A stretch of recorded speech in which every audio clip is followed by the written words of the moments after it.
국회의원은 법 위에 군림하지 않습니다. 조사에 응하지 않는다는 것. 이것은 법을 만드는 국회의원으로서 입법자로서 도저히 절대로 해서는 안 될 행동이고요.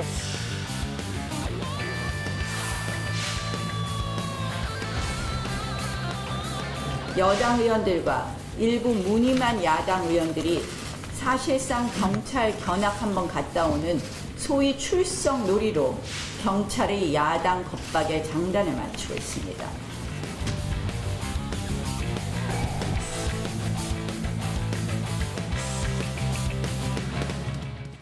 패스트트랙 관련 경찰의 소환이 본격화되고 있습니다. 이 부분이 두고두고 자유한국당의 발목을 잡을지 아니면 여야 협상의 발목을 잡을지 경기 포천 가평의 자유한국당 김영우 의원, 경기 용인정의 민주당 표창원 의원과 함께하겠습니다. 어서 오십시오. 네, 안녕하세요. 네. 정두원 의원님 이야기 잠깐 하고 어제 이 시간에 저는 들었습니다. 저희 내일 목요일 고정 패널이세요. 네. 의원님 두 분도 인연이, 의원님은 특히 인연이 깊으시죠? 저는 아주 깊죠. 한 15년 정도 됐죠.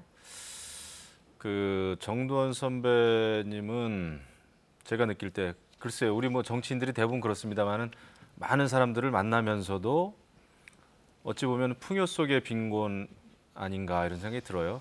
늘 좀 외로워 보였고 많은 활동을 하셨지만 외로워 보였고 또 어찌 보면 비운의 정치인이었죠. 네. 근데 이제 상당히 솔직하고 직설적으로 이제 본인의 어떤 생각을 표현하셨죠. 그래서 뭔가 또 그게 또 이제 또 매력이었고, 그런데 현실적인 정치 역정은 참 힘든 길을 걸어 오셨어요. 네. 우리가 또 배울 점도 있고, 특히 이제 저에게는 참 잘 해주셨습니다.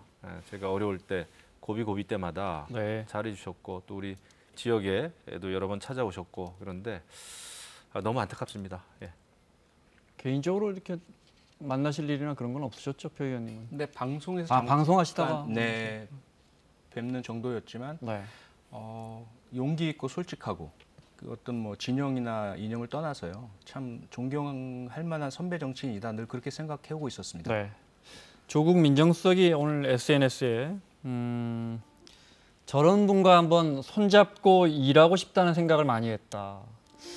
주중대사로 추천받았다는 이야기가 있었는데 정두원 전 의원이 그런 뜻인지 모르겠습니다. 네, 자칭 보수가 2분 정도만 되어도 정치 발전이 있겠다는 생각을 했다. 이어서 볼까요? 나의 불민함에 대해서 종종 따끔한 비판을 하셨지만 사실을 왜곡하는 중상이나 핥히고 후벼파는 식의 비방이 아니어서 성찰의 기회를 삼았다. 이런 입장도 내놨습니다. 네. 저희가 정두원 의원님 장례식장 영상이 있습니까? 사진이 있습니까? 몇 장 보고 넘어가겠습니다. 네.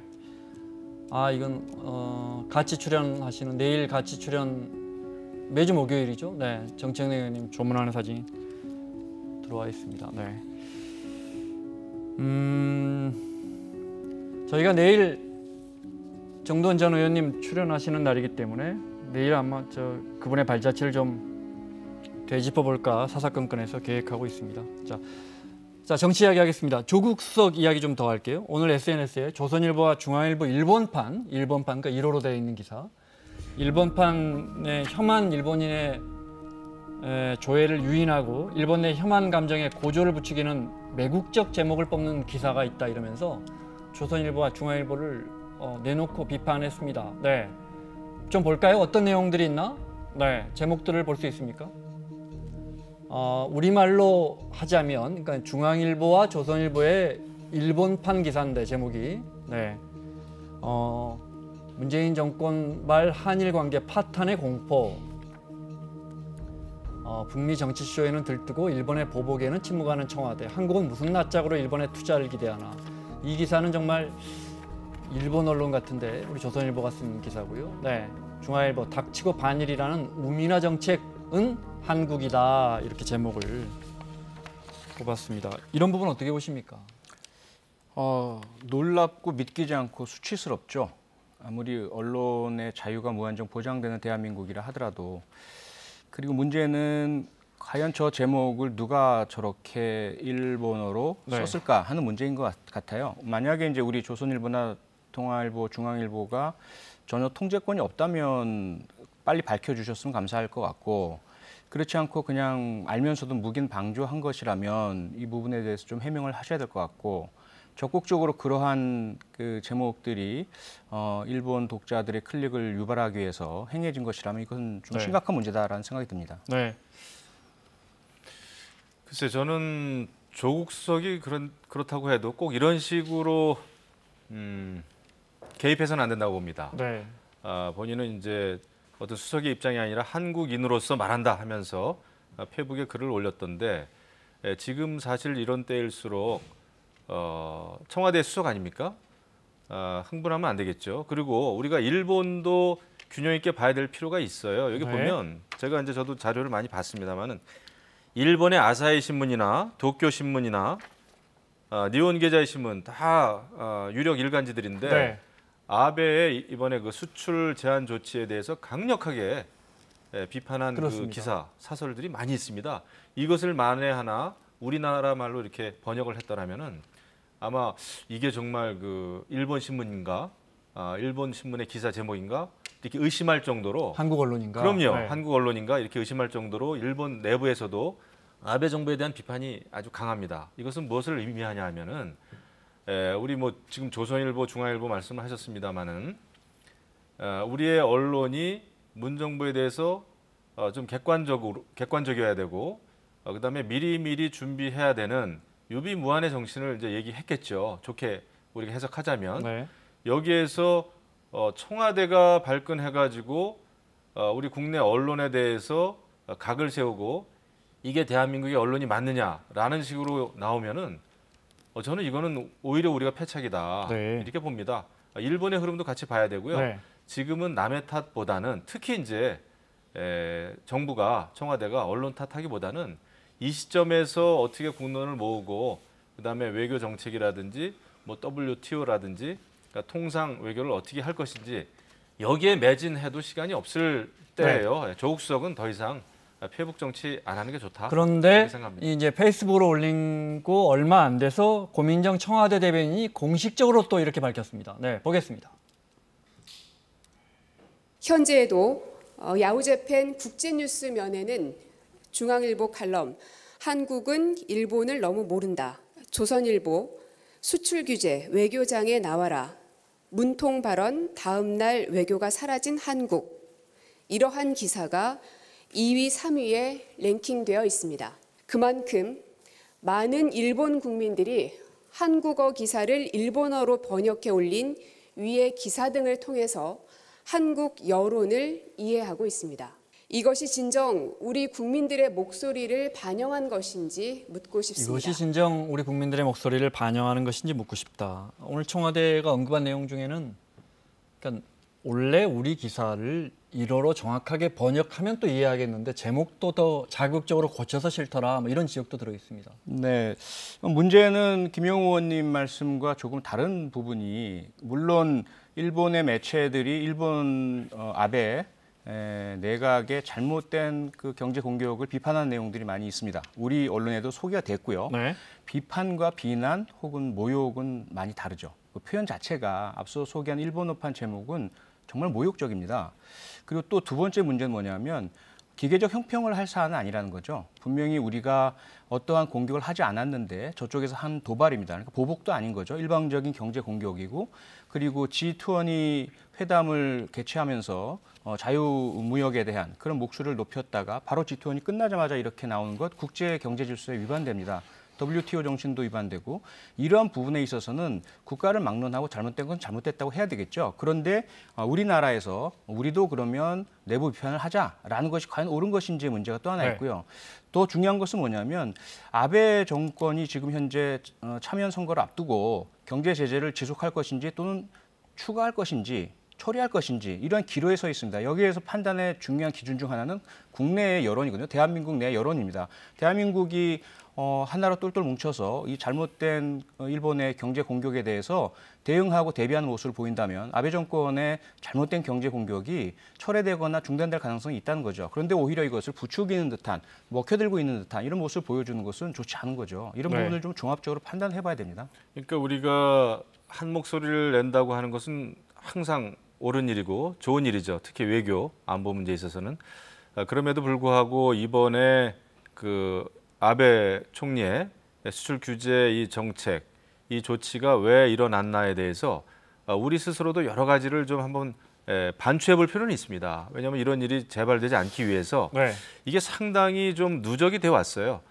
아베 정부는 또 이런 것을 굉장히 이제 악용하고 활용하는 측면이 있죠. 그런데 이것이 이제 강제징용 배상 문제라든지 판결 문제라든지 뭐 위안부 합의 번복 문제라든지 그다음에 또 이제 문희상 국회의장께서도 방일 중에 천황에 대한 어떤 전범 운운하면서 이게 일련의 과정들이 굉장히 이제 축적이 돼 왔고 특히 우리는 좀 더 크게 봐야 되는 것은 동북아 질서에 있어서 한미일 관계가 지금 어떻게 이 구도가 잡혀가느냐 이걸 봐야 됩니다.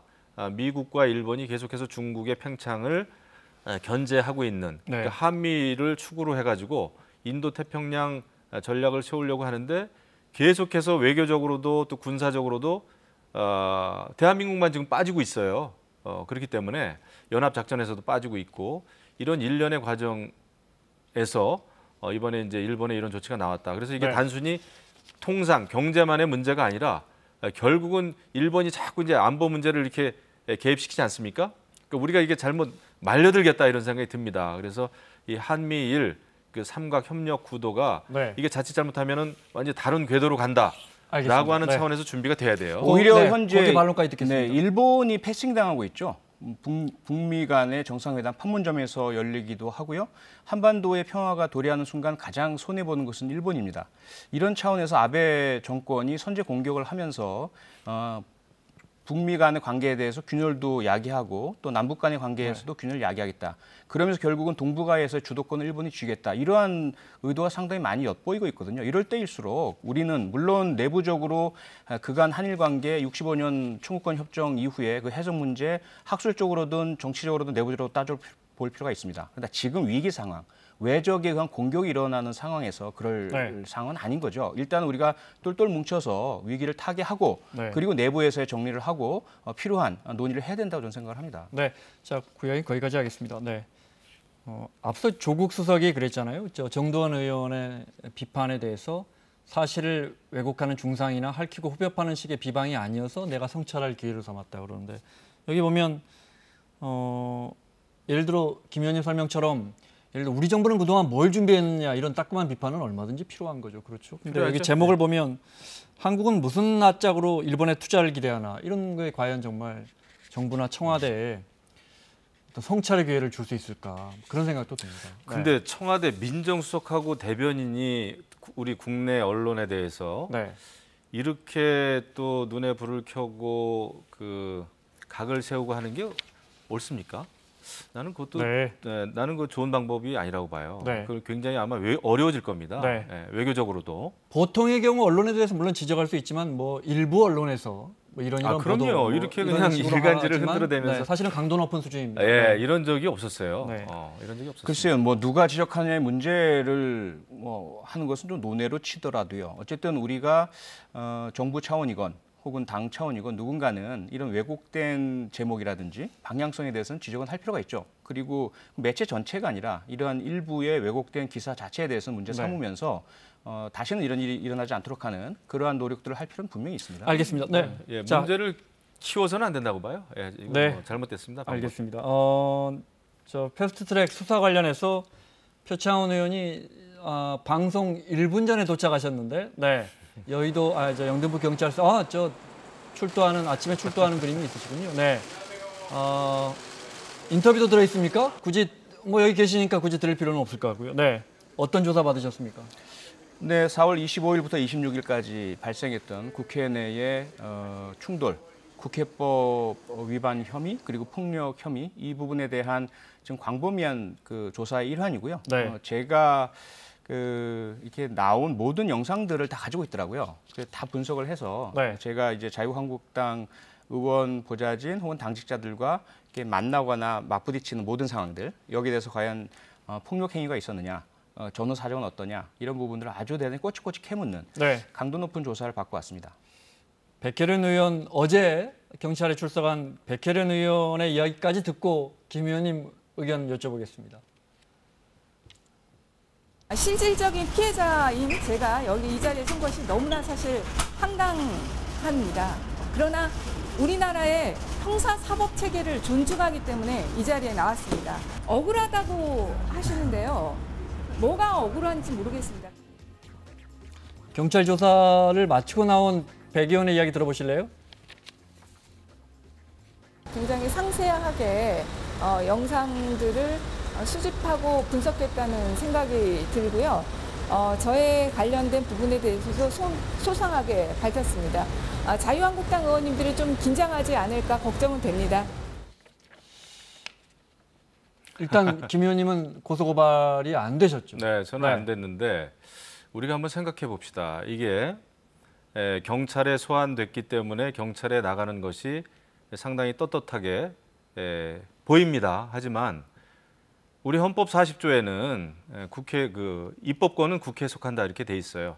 다 국회에서 입법 과정에서 발생했던 문제인데 그리고 뭐 완전히 쌍방간의 어떤 폭력 이런 거는 없지 않았습니까? 사실은 그냥 의사 진행 정도가 방해가 됐고 이런 것인데 저는 모르겠습니다. 앞으로 경찰이 저는 처음부터 여야 간에 아무튼 쌍방 고소 고발이 굉장히 잘못됐다라는 생각을 가지고 있어요.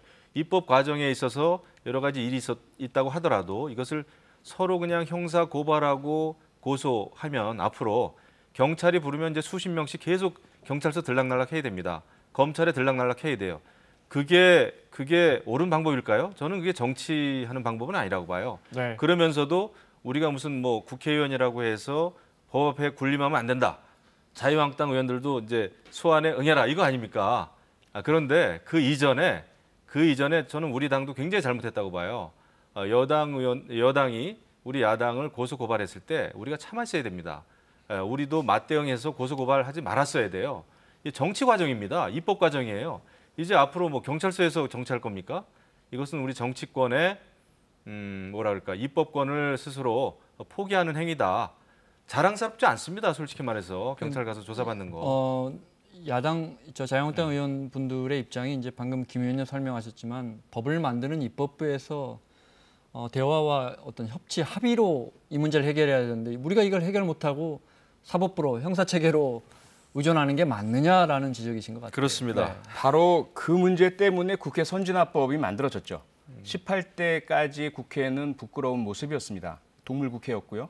다수당은 다수결로 밀어붙이고 직권상정 의장을 통해서 하고 소수당은 힘이 다수가 모자라니까 힘으로 물리력으로 막으려고 국회 본회의장을 봉쇄한다든지 네. 의사봉을 뺏는다든지 무수하게 국민들이 목격하셨어요. 해외 투표에도 올라오고 더 이상 이러지 말자라고 만든 것이 국회 선진화법이고요. 그 선진화법의 165조를 직접 정면으로 위반하셨고 김 의원님 말씀 중에도 회의 정도를 방해한 것뿐이다. 그게 165조입니다. 징역 5년 이하에 해당되는 무거운 징벌이고요. 이 부분에 대해서 여야 맞고소라고 하셨는데 그렇지 않습니다. 이건 국회 사무처에서의 직무 고발입니다. 기본적으로. 국회법이 정면으로 위반되었고요. 국회 사무처의 직무 집행이 저지당했습니다. 그리고 뭐 김 의원님 말씀처럼 자유한국당은 고소고발에 좀 잘못된 관행들을 많이 가지고 있어요. 개인적으로 저만 하더라도 지난 박근혜 대통령 탄핵 과정에서 탄핵 찬반 명단 공개했다고 해서 새누리당이 저 고소하셨습니다. 그리고 그 이후에도 또 그 전시회 관련해서 또 고소하셨고요. 그다음에 또 한 차례 더 고소하셨어요. 이번에까지 하면 네 차례 고소 고발을 하셨는데 이러한 부분들과 과연 지난번 그 19대 국회 말미에 테러방지법 직권상정 때 기억하실 겁니다. 그 당시에 아마 지금 패스트트랙보다도 야당인 민주당은 더 부당하다. 네. 직권상정 요소에 맞지 않는다. 국회법 위반에 직권상정이 잘못된 사례다라고 주장했지만 물리로는 막지 않았습니다. 네. 왜? 국회 선진화법이 무서웠기 때문에. 자, 그 알겠습니다. 이러다가 또 저 패스트트랙의 저 당위성까지 이야기가 갈까 봐 제가 말씀을 끊었습니다. 네. 나경원 원내대표의 강경한 입장 들어보고 김 의원님 생각 들어보겠습니다. 경찰은 타겟 줄 소환으로 야당 의원을 겁박해오고 있습니다. 여당은 사실상 면담에 가까운 조사에 응하면서 정권의 야당 탄압을 부추기고 응원하고 있는 실정입니다. 닭의 목을 비틀어도 새벽은 오게 되어 있습니다. 아무리 협박하고 짓밟아도 새벽이 올 때까지 자유한국당은 투쟁할 겁니다. 네, YS의 유명한 이야기를 언급했습니다. 자유한국당 의원분들 중에 소환 대상인 분들 사진 올려주시고, 네, 김영우 의원님 입장을 듣겠습니다. 네. 그 입법부에서 벌어진 일이고 저는 문희상 국회의장님께도 좀 호소를 하고 싶어요. 네, 네. 여러 가지 그 상임위에서의 사법의 문제도 그렇고 이 국회가 이렇게 만신창이가 됐는데 지금 의장님께서는 한 말씀도 없으세요. 그래서 저는 네. 의장님도 이것을 좀 풀려고 하는 노력을 하셔야지 전혀 지금 입법부가 네. 계속 그냥 국회의원들이 경찰에 이제 줄소환되면서 과연 앞으로 입법 과정이 제대로 될 것인지 이미 지금 국회가 정상화된 게 아니라 정치가 저는 완전히 그 비정상의 정치를 하고 있어요. 이게 다 우리 지은 죄가 큽니다마는 이거 어떻게 됩니까? 네. 이제 국회 내에서 일어났던 일은 국회에서 풀어야죠. 그리고 아까 제가 회의를 방해했다고 하지만은 사실상 저런 그 행위가 일어났던 것은 의안과 앞에서 일어난 겁니다. 무슨 상임위원회가 열리는 그 회의장 앞에서 일어나는 게 아니에요. 법안을 접수시키느냐 못하느냐. 엄격하게 따지면은 네. 사실 국회 선진화법하고도 관계는 없어요. 뭐 이런 얘기하는 게 구차하지만. 네, 그건 뭐 법리적인 이야기라서. 그렇습니다. 네, 예. 저것만 알겠습니다. 요거 하나만 여쭤보고요. 네, 제 반론도 좀 하겠습니다. 왜냐하면 먼저 듣겠습니다. 제가 지금 6시간 조사받고 나온 사람입니다. 생방송위에서 지금 1분 전에 도착한 거 네. 알고 계시잖아요. 면담 수준의 무슨 야당 탄압을 위한 뭐 줄 세우기 이 말이 되는 소리입니까? 저는 좀 모욕받은 느낌입니다. 개인적으로. 스스로 조사받고서 말씀하시길 바라고요. 나경원 원내대표는. 그리고 본인의 그 사무소에 와서 면담 요청했던 대학생들을 어떻게 했습니까? 경찰 불러서 질질 끌어내지 않았습니까? 누군가의 소중한 딸들이고 아들들이었습니다.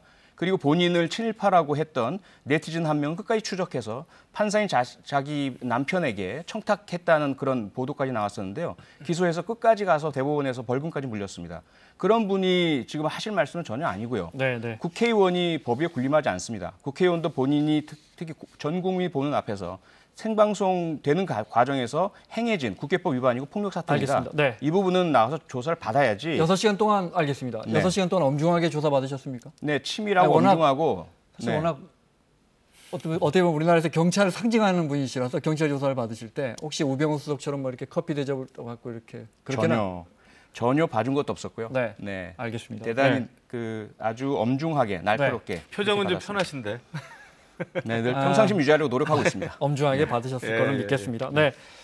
자, 어제 국회 법사위에서 이제 군 관련 법 개정을 논의하다가 정경두 국방장관의 거취 문제가 쟁점이 됐었는데 잠깐 보겠습니다. 모든 책임을 지고 스스로 물러나는 게 좋다고 생각하는데 그게 그나마 땅에 떨어진 군의 명예를 살리는 길이라고 생각하는데 그럴 용이 있습니까? 연연하지 않는다. 그리고 책임을 통감하고 있다. 주어진 시간만큼 최선을 다할 것입니다. 김진태 의원께서 군의 생명은 명예라고 하셨습니다. 근데 이번 목선 사건 분명히 경계 실패며 초기의 혼선 야기에 대한 그 부분들 반성 사과할 여지가 분명히 있습니다. 16대 국회 이래로 20년간 단 한 번도 국가의 안보와 군의 국방에 대해서는 이루어지지 않았던 국정조사, 이 목선의 탐지 실패와 삼척항 보고 혼선, 이것을 이유로 국정조사를 요구한 것, 그것이 과연 정당하고 우리 국민들께 죄송하다고 말씀드리고 앞으로 후속 조치를 잘해서 더 강해지는 군, 신뢰받는 군으로 가야 된다라는 말씀밖에 드릴 수가 없습니다. 지나친 정쟁, 정치의 공격 강하게 대응해 주시기 부탁드리겠습니다. 마지막 부분은 저희 작가분들이 꼭 넣어달라고 해서 넣었습니다. 네, 어떻게 보셨습니까? 제 자료는 뭐 하나도 넣진 않으시군요. 제가 사실 국정조사를 위한 그렇군요. 삼척항 진상조사 단장인데 그러니까요. 네. 저 참 발언을 많이 했는데 이렇게 사실은 아니 뭐 지난주와 지지난주에 저희가 여러 번 여쭤봤습니다. 요즘의 방송과 언론이 사실은 너무 기울어진 운동장이에요. 내가 이 얘기까지 해야 되는지 모르겠습니다만은 어쨌거나 제가 지난 열흘 동안에 4번을 삼척항 다녀왔습니다. 이람대 사령부 23사단 다 다녀왔는데 이렇게 가가지고는 대한민국의 그 안보가 계속해서 뚫릴 수밖에 없습니다. 지금 뭐 철책 다 없어지고 그다음에 경계 초소에 초소병도 없고 그냥 CCTV로 그냥 다 대체하고 있고 이런 상황에서 군 장병 복무 기간 또 줄인다 그러죠. 더더구나 중요한 것은 경계 작전에 실패하고도 장관은 그냥 모른 채 하고 경계 작전 문제 없었다 이렇게 또 국방부 합참이 발표를 하고 이함대 사령부에서는 초병이 그냥 자판기에 음료수 사러 갔다가 또 다른 초소 경계병한테 들키고 또 도망가고 이것을 또 다른 병사를 시켜가지고 허위 자백하게 만들고 이거는요 경계가 실패한 것이 아니라 제가 전국을 돌아다니면서 보면은 경계심이 완전히 무너졌어요. 대한민국을 지키고자 하는 의지도 없고 목적의식도 없습니다. 네. 주적 개념도 없고 이런 일련의 국방이 구멍이 뚫린 게 아니라 국방이 무너지고 있는 상황에서 정경도 장관 도대체 뭐 하는 사람입니까? 이런 상태에서는 장관이 저렇게 자리를 차고 앉아 있는 한 대한민국 어떤 군의 사기는 더 떨어진다. 네. 이런 생각을 제가 하죠. 대한민국 군의 사기와 안보 과연 어떻게 지켜줄 수 있을까요? 지금 목선 경계 실패 다녀오셨잖아요. 레이더 기지 2군데에서 어떻게 모니터링이 되고 있고 감독이 되고 있고 그리고 경계 선상은 어떻게 운영되고 있으며 TOD는 어떻게 운영되고 있는지 다 아십니다. 다 보고 야당 왔죠. 다 설명을 들을게요. 네, 불러서 국방부에서 설명 다 드렸고요. 2012년 10월 2일 노크 귀순 사건 더 엄청난 사건입니다. 무장 군인입니다. 북한에 철책을 넘어와서 우리 GP 여러 군데를 다니면서 귀순하겠다라고 하는 것을 발견해서 결국 귀순시켰는데 어떻게 보고했죠? CCTV를 통해서 탐지했다라고 허위 보고를 했습니다. 그렇게 육본, 합참, 국방부까지 허위 보고한 사실을 자, 두 분 논의가 또 다시 과거로 돌아가고 국회 있습니다. 상임위에서 발견했는데 그때 국정조사 요구하지 않았습니다. 그리고 국방부 장관 해임 요구하지 않았습니다. 그 이후에도 임병장 사건, 윤일병 사건, GOP 수류탄 투척 5명 사망 사건, 무수하게 많은 그 사건 속에서도 군의 사기와 안보와 국방 때문에 철저하게 진상규명하고 책임자 처벌하고 재발 대책 마련하자고 했지 군을 흔들고 국방부 장관 갈아치우고 다시 혼란으로 빠뜨리는 것 정치가 해서는 안 될 일입니다. 알겠습니다. 2012년 사건하고는 근본적으로 달라요. 그때 2012년 10월 달에 일어났던 노크 귀순 사건은 대통령에게 내부 보고를 좀 늦게 한 겁니다. 늑장 보고였어요. 이번 사건은 전 국민이 보는 앞에서 합참과 국방부가 경계작전 실패 안 했다. 문제 없다. 그리고 삼척항 부두나 삼척항 방파제가 아니라 삼척항 인근에서 표류하다 발견됐다. 뭐 이런 식으로 이야기를 했습니다. 허위 보고였습니다. 2012년도 하고 CCTV 발견이라는 허위 보고를 했습니다. 그때 CCTV에게는 대통령한테 보고 조차를 하지 않았습니다. 대통령 장관한테 보고한 얘기였어요. 알겠습니다. 장관의 보고한 건 너무 잘 아닙니까? 내일 이번 주까지가 임시국회입니다. 그죠? 네. 그래서 자유한국당에서는 내일 정경두 국방장관 해임 건의안 상정해서 모레는 표결 처리하려고 했던 것 같고 아마 민주당에서는 그게 중요한 게 아니고 지금 추경이 급하니까 19일 날 추경 처리만 좀 했으면 하는 것 같고 지금 어떻게 돼가고 있습니까? 근데 지금 전혀 논의가 안 되고 있습니까? 네. 지금 이제 사실 본회의가 빨리 열려야 되는데 또 야당 보고 그렇게 국회 돌아오라고 엄청나게 그 압박을 가하지 않았습니까? 뭐 늦게 들어간 게 뭐 잘한 일은 절대 아닙니다만은 근데 본회의 일정을 안 잡는 거예요. 본회의 날짜를 지금 18일, 19일 우리 자유한국당에서는 18일, 19일 이렇게 양일간에 잡아야 된다. 그래야 정경두 장관 해임 그 건의안 이것을 처리를 할 거 아닙니까? 본회의가 열려야. 근데 본회의 날짜를 안 잡아주고 있어요. 19일 날 본회의 잡자고 처음부터 말씀드렸고 그걸 명시적인 합의를 안 해주시고 지금 와서 새로운 걸 꺼낸 겁니다. 처음에 국회 정사의 조건 속에는 경제 원탁 토론회 받아들여줬어요. 그런데 이제는 다른 얘기하십니다. 경제 원탁 토론회는 따로 합시다라고 하고 이제는 국정조사 국방부 장관 해임 건의안 얘기를 하고 계세요. 국방부 장관 해임 건의안 말씀드렸죠. 16대 이후에 한 번도 저희 야당이었던 시절에는 제기한 적이 없는 겁니다. 마무리해야겠습니다. 네, 19일 날 반드시 본회의 열고 추경 통과시켜야 합니다. 좀 협조해 주시기 바랍니다. 알겠습니다. 추경은요. 저도 지금 행안입니다만은 우리 행안위에서는 이미 어제 오늘 심사 다 해가지고 우리 상임위에서는 통과를 시켰어요. 감액을 좀 많이 하긴 했습니다만은 추경은 추경대로 돌아가고 있습니다. 근데 그러면은 정경두 국방부 장관에 대한 해임 건의안 이거는 처리를 또 해야죠. 알겠습니다. 연기하는 거는 안 되죠. 해임 건의안이 따로 만약에 본회의를 안 열어 합의 안 해줘서 상정이 안 되면 추경 처리도 어렵다 연기합니까? 저는 제 입장에서는 연계 처리할 문제가 아니라 추경은 추경대로 감액을 하든 어떻게 하든 해야 되고 정경두 장관 문제는 또 그 문제는 또 처리를 또 해야죠. 알겠습니다. 여기까지 듣겠습니다. 자, 김영우 의원, 표창원 의원과 함께했습니다. 다음 주에 뵙겠습니다. 네, 고맙습니다. 감사합니다.